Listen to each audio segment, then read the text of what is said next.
بسم اللہ الرحمن الرحیم۔ السلام علیکم سپیریئر فیملی، کیسے ہیں آپ لوگ سب؟ امید کرتی ہوں خیریت سے ہوں گے۔ بیٹا آج کا ہمارا سبق ہے ہوائی، جس کے رائٹر ہیں بیگم اختر ریاض الدین، جو 1928 میں پیدا ہوئیں اور باقید حیات ہیں، مطلب کہ ابھی تک زندہ ہیں۔ انہوں نے 2 تصانیف لکھی، ایک 7 سمندر پار اور دوسری دھنگ پر قدم، ٹھیک ہے۔ بیگم اختر ریاض الدین نے سفر نامے لکھے۔ اب اس کی وجہ یہ ہے کہ سفر نامہ نگاری کے حوالے سے ان کا اہم نام اس لیے ہے کہ ان کے شوہر فارن سروس میں تھے اور انہیں اپنے شوہر کے ساتھ مختلف ممالک کی سیر کے مواقع مہیا تھے، ٹھیک ہے، اور تخلیقی قوت ان میں فطرتاً موجود تھی۔ اس لیے انہوں نے مختلف ممالک کے جب سفر کیے تو وہاں کے مشاہدات اور معلومات کے ذریعے انہوں نے تحریریں لکھی اور اپنے سفر ناموں میں ان چیز کا اظہار کیا، ٹھیک ہے۔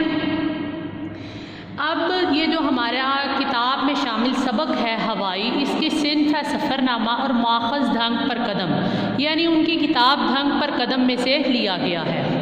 اب سب سے پہلے ہم بات کرتے ہیں ہوائی کی۔ ہوائی کیا ہے؟ ہوائی امریکہ کی 85ویں ریاست ہے اور بحر الکاہل کا جزیرہ ہے، ٹھیک ہے۔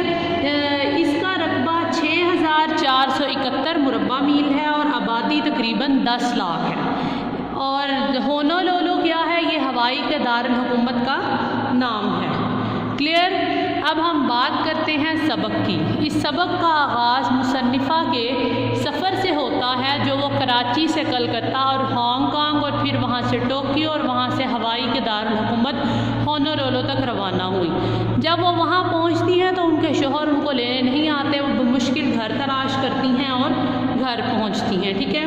جب گھر پہنچتی ہیں تو وہ گھر کم اور کباڑ خانہ زیادہ معلوم ہوتا ہے، ہر طرف سامان بکھرا ہوا تھا، ٹھیک ہے۔ انہوں نے اپنی بیٹی کے ساتھ مل کر گھر کا سارا کچرا سمیٹا، گھر سیٹ کیا، سامان صاف کیا اور پھر شام ہوتے ہی سیر کو نکل گئے۔ یہاں کی وہ مارکیٹس کا ذکر کرتی ہیں، یونیورسٹی کا ذکر کرتی ہیں۔ مارکیٹ کے بارے میں وہ کہتی ہیں کہ وہ یہاں کی مارکیٹ اتنی بڑی ہے کہ انارکلی اور مال روڈ کی ساری دکانوں کا سامان اس میں آ جائے۔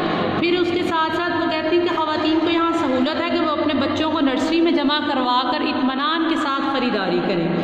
اب گھر کا انتظام انہوں نے سنبھال لیا تھا، گھر کی صفائی کی ذمہ داری ان کی بیٹی ناز کی تھی اور کھانا وہ خود بناتی تھی اور باہر ان کے شوہر ان کو لے جاتے تھے کیونکہ انہیں سیر و تفریح کا شوق تھا اور وہ دیکھنا چاہتی تھی ہوائی کو۔ یہاں انہوں نے ہوائی کی ایک اور امتیازی چیز کا ذکر کیا ہے جو ایسٹ ویسٹ سینٹر ہے، جہاں مختلف ممالک سے اسکالرز مدعو ہوتے ہیں اور لوگ جب چاہیں جو چاہیں پڑھیں، یہاں ان پر کسی قسم کی کوئی پابندی نہیں ہے۔ حتیٰ کہ جو لوگ مقالے لکھتے ہیں، کتابیں لکھتی ہیں، یہ سینٹر انہیں بڑے فخر کے ساتھ چھاپتا ہے۔ مصنفہ ایک جاپانی باغ کا بھی ذکر اس میں کرتی ہیں کہ جو قابل دید ہے، جہاں پانی میں مچھلیاں تیرتی ہیں اور طرح کے درختوں کے جھنڈ اور رنگا رنگ پھول موجود ہیں۔ اچھا، ایسٹ ویسٹ سینٹر کے ساتھ ہوائی یونیورسٹی کا بھی ذکر کرتی ہیں، جو کہ بہت وسیع رقبے پر پھیلی ہوئی ہے اور اس میں سبزہ زار ہے اور ہر قدم پر خوبصورت درختوں کے جھنڈ ہے۔ یہاں مختلف طلباء کافی سارے ممالک سے، مختلف ملکوں سے آتے ہیں اور اپنے معاشرتی اور تہذیبی پس منظر کے ساتھ علوم حاصل کرتے ہیں۔ اب وہ ایسٹ ویسٹ سینٹر اور ہوائی یونیورسٹی میں فرق بیان کرتی ہیں کہ ایسٹ ویسٹ سینٹر اور ہوائی یونیورسٹی میں عرضی قربت ہے لیکن ازلی رقابت بھی۔ عرضی قربت کے دونوں ایک ہی علاقے میں واقع ہیں اور قریب ہے، لیکن دونوں کا تعلیمی اور ثقافتی ماحول ایک دوسرے سے قدرے مختلف ہے۔ یونیورسٹی میں باقاعدہ نصاب کے تحت تعلیم دی جاتی ہے، جبکہ ایسٹ ویسٹ سینٹر اس پابندی سے آزاد ہے۔ وہاں جو چاہے پڑھے، جس طرح کا مواد چاہے پڑھے، کسی پر کسی قسم کی کوئی پابندی عائد نہیں ہے، ٹھیک ہے۔ اب اگر ہم اس کے سیاق و سباق کا جائزہ لیں تو دیکھیں، مصنفہ کے شوہر تحقیق کے سلسلے میں 3 ماہ پہلے ہوائی جا چکے تھے اور اب مصنفہ بھی اپنی چھوٹی بیٹی کے ساتھ شوہر کے پاس جا رہی تھیں۔ انہیں ہوائی کے سفر سے ڈرایا گیا لیکن وہ خدا کا نام لے کر روانہ ہو گئیں۔ کراچی سے براستہ کلکتہ، ہانگ کانگ پہنچی، پھر ٹوکیو اور وہاں سے ہوائی کے دارالحکومت ہونولولو۔ ان کے شوہر ان کو لینے ہوائی اڈے نہیں آئے۔ مصنفہ ان کو تلاش کر پائیں اور گھر پہنچی، ٹھیک ہے۔ گھریلو مصروفیات سے فراغت کے بعد انہوں نے جزیرے کی سیاحت کی۔ ان کے مطابق ہوائی دنیا کے بہترین جزائر پر مشتمل ہے۔ اس کے مقامات میں ساحل سمندر، باغات، super market, east west centre اور ہوائی کی یونیورسٹی شامل ہے۔ ہوائی علم و ثقافت کی اشاعت کے حوالے سے بھی نمایاں مقام کا حامل ہے۔ ٹھیک ہے، ہوائی اڈے سے مراد ایئرپورٹ ہے۔ ٹھیک ہے، اردو میں انہوں نے ہوائی اڈے لکھا ہے، اور دوسرا جزیرہ کہتے ہیں سمندر کے درمیان میں کہیں خشک جگہ ہو جہاں آبادی ہو، مطلب کہ لوگ قیام پذیر ہوں، وہ جزیرہ کہلاتے ہیں۔ سمندروں کے درمیان میں ایسی جگہیں موجود ہیں۔ اب اصطلاح کے حوالے سے دیکھیں، یہاں ایک دو چیزیں تھوڑی سی مشکل ہیں، وہ میں آپ کو سمجھاتی چلوں۔ ایک یہاں ایبریویشن لکھی ہوئی ہے مخفف BOAC۔ BOAC کا مراد ہے برٹش اوورسیز ایئر ویز کمپنی۔ BOAC ایبریویشن ہے برٹش اوورسیز ایئر ویز کمپنی کی۔ اور یہاں ایک اور ہے جو لفظ استعمال ہوا ہے 1440 منٹ۔ 1440 منٹ سے مراد ہے 24 گھنٹے۔ کلیئر؟ نیکسٹ ہم ذرا MCQs دیکھ لیتے ہیں۔ سب سے پہلے ہوائی کے مصنفہ کا نام MCQs میں آ سکتا ہے، بیگم اختر ریاض الدین۔ آگے ہے BOAC، یہ ایئر لائن کتنے منٹ کم لیٹ ہونا کسر شان سمجھتی ہے؟ 1440 منٹ، یعنی 24 گھنٹے لیٹ ہوتی ہے۔ مصنفہ نے پہلی ٹھیکی کہاں لی؟ کلکتہ میں، یعنی کہ پہلی بار وہ کہاں رکی۔ پھر ٹوکیو میں مصنفہ کی خاطر مدارت کس نے کی؟ جنرل شیخ اور بیگم شیخ نے۔ اچھا، ہوائی کے ہیوی ویٹ چیمپئن کا نام کیا ہے؟ Hard boiled ہیگرٹی۔ سبق ہوائی بیگم اختر کے کس سفر نامہ سے لیا گیا ہے؟ اس کا ماخذ ہے دھنگ پر قدم۔ ٹھیک ہے، بیگم اختر کس کام میں طاق ہو گئی تھی؟ گھر سمیٹنے میں وہ طاق ہو گئی تھی، کیونکہ وہاں جا کے گھر کے کام انہیں خود کرنا پڑے۔ بیگم نے کہا کلکتہ سے اس وقت لائی گئی تھی جب میں ابھی ڈیش تھی، شیر خوار تھی۔ بیگم صاحبہ کا تعلق کلکتہ سے تھا۔ بیگم کیا کہتے ہوئے جاپان ایئر لائن میں سوار ہو گئی؟ جل تو جلال تو۔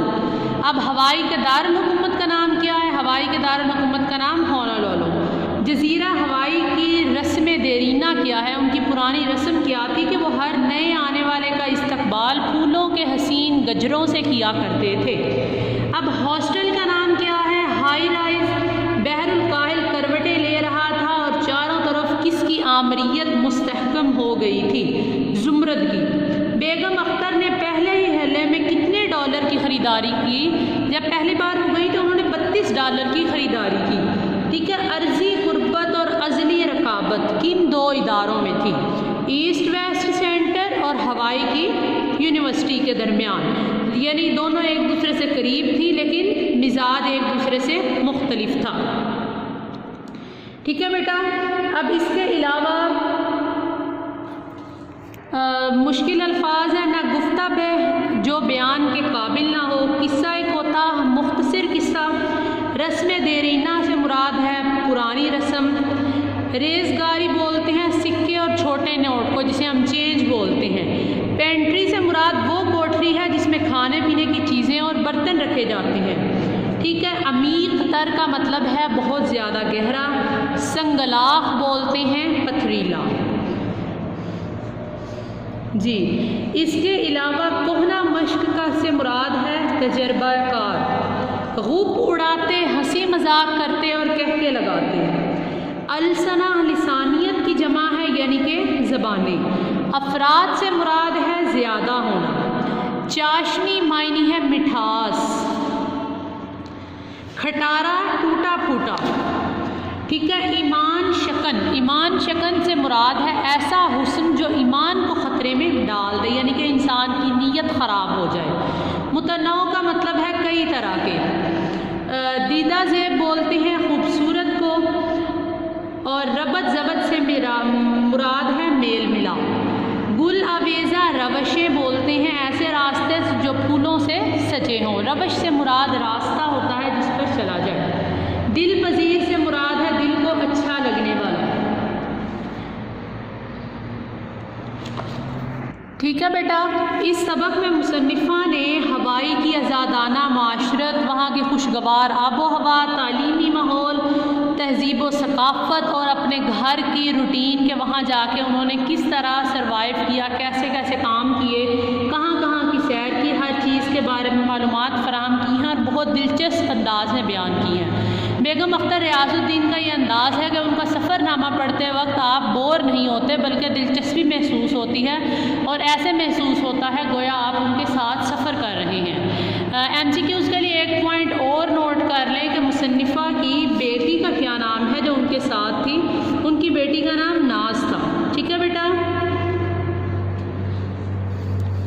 اوکے،